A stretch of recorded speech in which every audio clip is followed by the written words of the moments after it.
안녕하세요, 군사돋보기입니다. 최근 우리나라 공군에 우려스럽고 안타까운 일들이 연이어 발생하고 있습니다. 2022년 오후 1시 44분 수원 공군 기지에서 이륙한 F-5E 전투기 한 대가 화성 부근의 태봉산에 추락하고 만 것인데요. 도입된 지 무려 36년이나 된 F-5E 전투기가 비행 중 문제를 일으켰고 그 결과 야산에 추락해 조종사마저 순직해버리는 안타까운 일이 발생하고 만 것입니다. 지난번에도 우리 한국 공군의 F-35A 전투기가 공중에서 랜딩 기어가 내려오지 않아 동체 착륙을 시도했습니다. 그 당시에는 그래도 동체가 크게 파손되지 않은 것은 물론 뛰어난 우리 공군 베테랑 조종사가 뛰어난 역량을 발휘해 생존할 수 있었죠. 그러나 이번에는 달랐고 결국 비극적인 일이 발생하고 말았습니다. 당장이라도 내다버리고 싶은 이 위험하고 노후된 전투기들을 대신할 뛰어난 경전투기를 우리는 이미 가지고 있습니다. 지금도 세계 여러 곳에서 수출되고 있는 T-50 전술훈련기와 이를 전투기로 만든 FA-50이죠. 특히 전투력이 크게 증가한 FA-50 블록 20을 대량으로 우리 공군이 도입한다면 공군의 전력을 크게 끌어올릴 수 있을 것도 기대되는데요.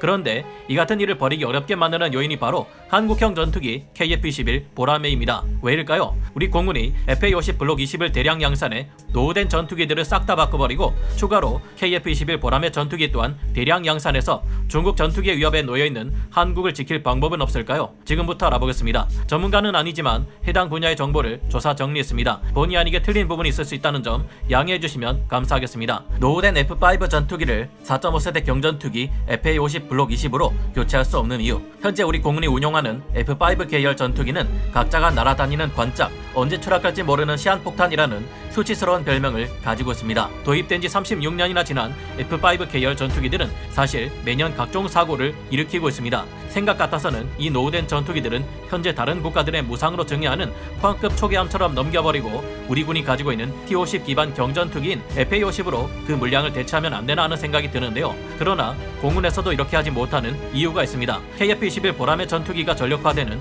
2032년 전까지 발생하는 전력 공백을 메울 수 없다는 문제 때문인데요. 한국국방연구원 키다에서는 한국의 적정 전투기 보유 수량을 430여 대로 2006년 지정한 바 있으며 그 기준은 지금도 변하지 않았습니다. 그런데 현재 80대를 차지하는 F-5 계열 경전투기들을 모두 퇴역시켜버리면 KF-21 보라매 전투기가 전력화되기 전까지 심각한 전력 공백이 발생할 수 있다는 점을 공군은 걱정하고 있는데요. KF-21이 본격 양산되는 것은 2026년으로 예정되어 있지만 이후 2028년까지는 추가 무장 시험이 필요하며 기타 여러가지 테스트 이후 전력화되는 시기는 아무리 빨라도 2028년에서 2032년쯤이 될 것으로 전망되고 있습니다. 이 시기를 앞당기자는 의견도 있고 그게 가능하다는 의견도 있습니다. 하지만 그동안 국산 명품 무기라고 자랑했던 무기들 중 상당수가 개발이 순조롭다고 일찍 전력화시켰다가 시험기간 부족 등의 문제로 실전 배치 후 꽤나 고생을 했으며 지금도 하고 있다는 점을 생각해보면 KF-21의 전력화를 무턱대고 앞당기는 것은 위험할 것으로 보입니다. 우리 한국은 전투기 개발은 물론 핵심 장비까지 단시간에 개발해내는 대단한 성과를 보였지만 제작 경험이 풍부한 미국이나 러시아도 시제기 초도 비행 후 최소 5년에서 8년 동안 시험기간을 거쳐 무기체계를 전력화하고 있습니다. 그렇지 않은 곳은 중국뿐인데 그 덕분에 그들의 무기체계 상태가 얼마나 형편없는지는 이미 여러 번 말씀드렸죠. 곧 F4 전투기들은 퇴역할 예정이고 F-5 계열 80대가 퇴역하고 나면 우리 공군에는 다음과 같은 기체들이 남습니다. F-35A 40대, F-15EX 버전으로 업그레이드될 F-15KX 59대, F-16V 버전으로 업그레이드되는 KF-16V 130세대, 4세대 전투기 KF-16 정도로 업그레이드되는 F-16PBU 34대, 그리고 FA-50 경전투기 60대인데요. 즉 KF-21이 전력화되기 전 우리 공군의 전투기 보유량은 326대 정도로 줄어드는 것입니다. 이 중 업그레이드 된다고 해도 4세대 전투기 정도의 성능인 F-16PBU 34대도 퇴역할 가능성이 높은데 이것까지 감안할 경우 한국 공군의 전투기 보유 수량은 고작 292대밖에 되지 않을 정도로 줄어듭니다. 우리 공군에서도 이 같은 문제를 알고 있기 때문에 미국에게 중고 구형 F-16 전투기들을 빌려달라고 했지만 미국도 전투기 보유 수량이 부족하다며 이 요청은 거절되었습니다. 우리 공군이 F-5 계열 80대를 아직도 퇴역시키지 않고 10년간 더 사용하겠다고 하는 데는 이런 배경이 있는 것인데요. 우리 국산 훈련기인 T-50을 기반으로 만든 FA-50 경전투기가 있지 않느냐? 그렇습니다. 그런데 이상하게도 수출 시장에서도 은근히 잘 나가는 이 FA-50 경전투기를 우리 공군은 60대만 도입하는데 그치고 있습니다. 만약 우리 공군이 FA-50의 가장 최신형인 FA-50 블록 20을 대량으로 도입할 경우 F-5 계열 80대의 공백을 충분히 커버할 수 있으면 물론 오히려 더 강력해진 공군력을 가질 수 있게 됩니다. FA-50 블록 20은 우리가 만든 최첨단 에이사 레이더를 탑재하고 중거리 공대공 미사일인 AIM-120 암람으로 비가시거리 교전이 가능하면 물론 보조 연료 탱크를 장착해 전투 행동 공정 반경을 늘릴 수 있는데요. 게다가 HMD 시스템과 연동되는 AIM-9X 사이드와인더 단거리 공대공 미사일을 운용하고 있어 급격한 기동이 필요한 근접 공중전에서도 뛰어난 전투력을 발휘할 수 있는 FA-50 블록 20은 엄연한 4.5세대 전투기로 볼 수 있겠습니다. 심지어 그 유명한 F-16 초기형 전투기들마저 능가할 것으로 예상될 정도인데요. 우리 공군은 현재 경전투기인 FA-50을 60대 운용하고 있으며 전술 이문 훈련기인 TA-50 22대를 운용하고 있습니다. 여기에 더해 TA-50을 20대 더 신청해 놓은 상태인데요. 고등 훈련기인 T-50 또한 50대를 가지고 있어 T-50 계열의 전투기들을 총 152대 운용하고 있습니다. 새로 도입할 것도 없이 이들을 FA-50 블록 20으로 업그레이드하기만 해도 우리 공군은 FA-50 블록 20 기체를 추가로 92대나 확보하게 되는 것인데요.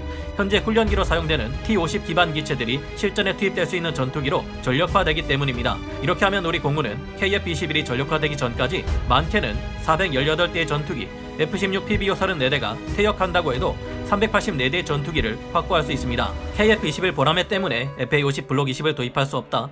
하지만 아이러니하게도 여기서 걸림돌이 되는 것이 바로 한국국방연구원 키다가 정해놓은 한국의 적정 전투기 보유 수량 430여 대인데요.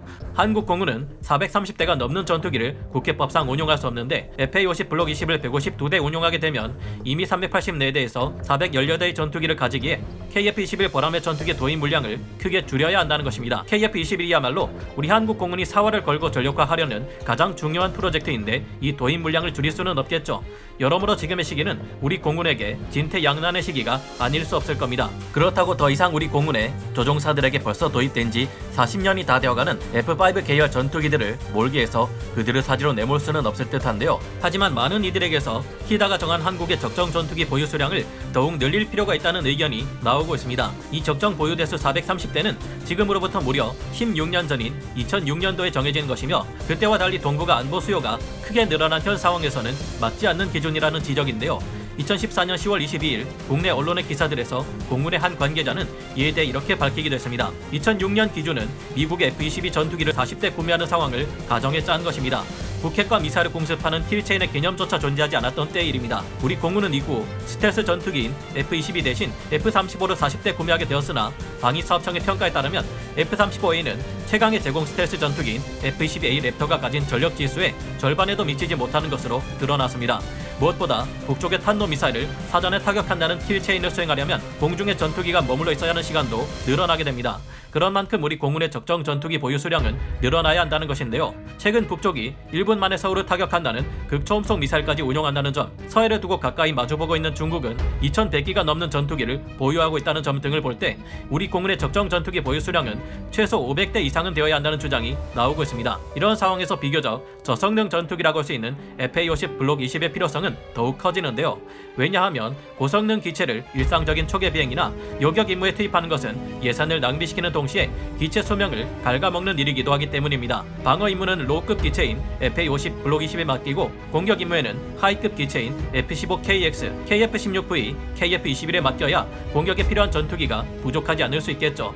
미래 시점이라 가정하고 F-15EX로 업그레이드되는 F-15K는 F-15KX, F-16V 사양으로 업그레이드되는 KF-16은 KF-16V로 칭해봤습니다. FA-50 블록 20이 평시에 가장 필요한 기체가 될 것이고 그렇다고 전시에 강력한 타격력을 유지해야 할 KF-21의 도입 수량을 줄일 수도 없습니다. 그런 만큼 이제는 한국 공군의 적정 전투기 보유 수량도 크게 늘어나야 하지 않을까 생각해봅니다. 미 랜드 연구소에서 분석한 바에 따르면 전시에 중국으로부터 공격해올 중국 전투기들에 맞서 싸우기 위해서 한미연합군은 최소 1000대 이상의 전투기가 필요하다고 하니 말이죠. 그리고 지금도 증강되는 중국의 전투기들을 보면 앞으로 더욱 많은 전투기가 우리 국토를 방어하기 위해 필요해질 것입니다. 적정 전투기 보유 수량을 늘리지 않고도 문제를 해결할 수 있다는 의견도 있습니다.